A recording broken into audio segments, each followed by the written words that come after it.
मुस्लिम league नून के सदर नवाज शरीफ ने पार्टी रहनुमाओं को जनरल रिटायर्ड फैज हमीद की गिरफ्तारी पर बयान देने से रोक दिया। उन्होंने कहा कि ये फौज का अंदरूनी मामला है, उसे वो देखेगी। लाहौर में नून लीगी मुशावरती इजलास में अवाम को महंगाई और भारी बिजली के बिल से रिलीफ देने पर बात की गई। मजीद इस रिपोर्ट में।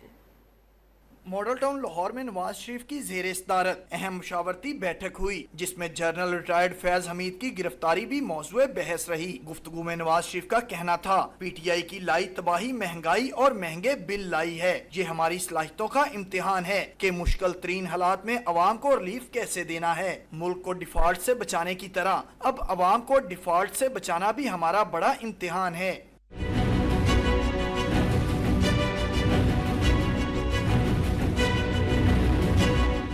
इजलास के दौरान नवाज शरीफ ने CEC का इजलास बुलाने, एशियाई खुर्दोनोश की कीमतों में कमी और बिजली बिलों में रिलीफ के लिए जामे प्लान बनाने की हदायत की। वजीर आजम शहबाज शरीफ ने पार्टी सदर को कौमी मुआशी एजेंडे के खदोखाल से आगाह किया।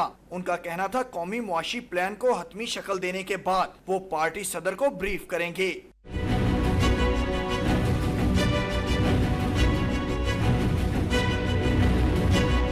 वज़ीर आज़म शहबाज शरीफ का कहना था, मुल्क के तमाम मसाइल के हल के लिए जामे मुआशी एजेंडा तैयार किया है। तरक्याती बजट से 50 अरब रुपए की कटौती करके 86% अवाम को रिलीफ दिया गया। कैमरामैन फारूक अहमद के साथ अदनान शेख, डॉन न्यूज, लाहौर।